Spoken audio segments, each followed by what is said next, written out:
नमस्कार दोस्तों, आपका अपने पसंदीदा चैनल में स्वागत है।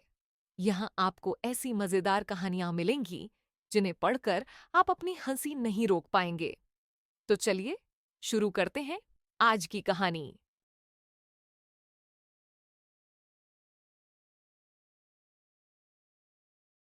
प्रतीक दिल्ली में जॉइंट फैमिली के साथ रहता था, लेकिन जॉब की वजह से अपनी माँ के साथ दूसरे शहर में शिफ्ट हो जाता है, जहाँ उसकी प्रीति के साथ लव मैरिज हो जाती है, जिस पर बहू को नापसंद करते हुए उसकी माँ पूरा समय प्रीति को परेशान करने के तरीके निकालती रहती है। प्रीति, कहाँ हो? सुबह का नाश्ता दोपहर में खिलाओगी क्या? इसमें प्रीति और प्रतीक ऑफिस जाने के लिए तैयार हुए कमरे से बाहर आते हैं, जिसे देख सास प्रीति पर भड़कने लगती है। महारानी, तुम सुबह सुबह तैयार होकर घर का सारा काम छोड़कर कहाँ चल दी? जी वो ऑफिस। हैं? तुम ऑफिस से जाओगी तो घर में जो सफाई, नाश्ता, खाने का काम है वो क्या मैं करूंगी? माँ, मैंने उससे वादा किया था कि वो जॉब कंटिन्यू कर सकती है। अरे वाह जी वाह, दोनों आपस में सलाह कर फैसले ले लिए। मैं क्या यहाँ बेवकूफ बैठी हूँ? मुझसे पूछना किसी ने जरूरी नहीं समझा? मम्मी, आप फिक्र ना करें, मैं आज ही रेजिग्नेशन दे दूंगी। प्रीति ऑफिस के लिए चली जाती है और अगले दिन से जॉब छोड़ घर के कामों में लग जाती है, लेकिन साथ ही उदास भी रहने लगती है, जिसे देख प्रतीक को अच्छा नहीं लगता। मुझे पता है तुम्हें अपनी जॉब कितनी पसंद थी। आई एम सॉरी प्रीति। अरे कुछ नहीं होता, बस मम्मी खुश रहनी चाहिए। अब प्रीति अपनी सास को खुश करने और उनका दिल जीतने की जी तोड़ कोशिश करती रहती है, पर सास कभी उससे सीधे मुंह बात तक नहीं करती। इसी तरह दिन बीतने लगते हैं। एक शाम प्रतीक ऑफिस से परेशान घर वापस आता है। माँ, चाची का फोन आया था। दादी की तबीयत बहुत खराब है, हमें दिल्ली जाना होगा। पति की बात सुन प्रीति तो पैकिंग शुरू भी कर देती है, पर माँ वहीं बूत बनी खड़ी रह जाती है। लगता है मम्मी अपनी सास से बहुत प्यार करती हैं, तभी उनके बीमार होने की खबर सुन शॉक में आ गई। ये प्यार नहीं, परेशानी है। तुम तो ऐसे सोचो कि अब से जब तक दिल्ली में हो तुम्हारे अच्छे दिन शुरू। अच्छा, ऐसा क्या है दिल्ली में? वो तुम्हें कुछ ही घंटों में पता चल जाएगा।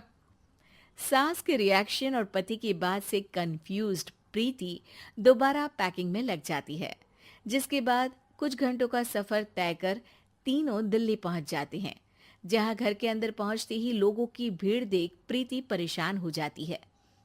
हे भगवान, इतनी भीड़! प्रतीक, कहीं तुम्हारी दादी को कुछ हो तो नहीं गया ना? पागल, ये भीड़ नहीं, मेरा परिवार है। क्या इसे तुम परिवार कहते हो? अरे इसे तो जिला घोषित कर देना चाहिए। तुम्हारा परिवार का तो अपना पर्सनल बिग बॉस बन सकता है। हैरान परेशान प्रीति परिवार वाले सदमे से बाहर निकली भी नहीं होती कि सिर पर पल्ला रखे शांत तरीके से सबके साथ बात करते हुए अपनी सास को देख उसे दूसरा सदमा लग जाता है।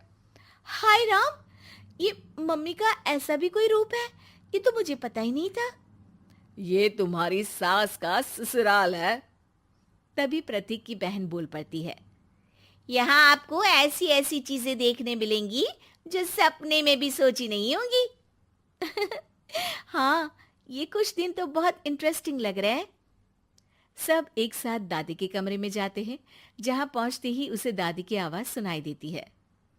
क्यों रे, सास से मिलने की फुर्सत मिल गई? दूसरे शहर जाकर छूट क्या मिली? तुम तो भटकता पंछी बन गई।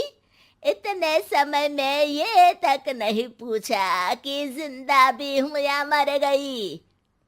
प्रीति की सास अपनी सास के पैर छूती है। अरे कैसी बात कर रही है मम्मी, आपको तो मेरी उम्र भी लग जाए। अरे बस कर, ये झूठी उम्र देने वाली बातों का दिखावा ना कर। तेरा बस चले ना तो जो मेरी बची कुची जिंदगी है वो भी अभी खत्म कर दे। अरे बहू कहाँ है? इस पर सास प्रीति को दादी से मिलवाती है। दादी प्रीति को बहुत प्यार देती है। क्यों बहू, तेरी ये सास परेशान तो नहीं करती ना? अगर करती है तो अभी बता दे, मैं इसकी क्लास लगा दूंगी। अरे कैसी बात कर रही है माँ जी, भला मैं क्यों किसी को परेशान करूंगी। प्रीति अपनी सास का ये रूप एंजॉय कर ही रही होती है कि तभी चाची वहां आकर प्रीति को अपने साथ ले जाती है। सास की क्लास लगते देख जो खुशी मिल रही थी वो तुम्हारे चेहरे से साफ पता चल रही थी, इसीलिए ले आई। क्योंकि अगर उन्हें पता चल जाता तो तुम्हारी खैर नहीं थी। थैंक यू चाची जी।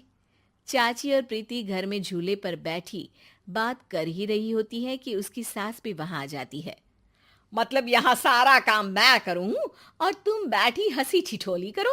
अरे चलो जाओ खाना बनाओ। सास प्रीति को डांट कर काम करने भेज देती है, जिसे दादी देख लेती है और एक बार फिर सासू माँ की क्लास लग जाती है, जिसे पूरा परिवार मजे से खड़ा होकर देखने लगता है। क्यों रे, मैंने तुझे काम बोला और तू उस बच्ची को परेशान कर रही है? सास की कोई इज्जत रह गई है इस घर में या नहीं? यहाँ खुद की सास होते हुए भी ज्यादा बड़ी बन रही है। अब नहीं मम्मी जी, मैं तो बस थोड़ी मदद के लिए बोल रही थी।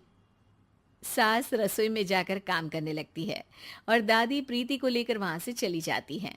इसी तरह एक हफ्ता बीत जाता है, जिसमें दादी अपनी बहू को डर, इज्जत और प्यार का फर्क समझाती रहती है और प्रीति उसका मजा लेती है।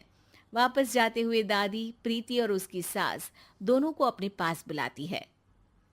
मेरी बहू जिद्दी और अड़ियल है, इसलिए उससे हमेशा सही काम करवाने के लिए मुझे सख्ती करनी पड़ती है। लेकिन तुम्हारी बहू अच्छी है, तेरी खुशी के लिए वो अपनी जॉब और सपने भी छोड़कर घर में बैठी है। अपनी बहू के साथ प्यार से रहो। और प्रीति, अगर अभी भी तुम्हारी सास परेशान करे ना, तो फिर तुम्हें पता चल ही गया है कि शिकायत कहाँ करनी है। जी, अपनी सास की ससुराल में उनकी सासू माँ के पास।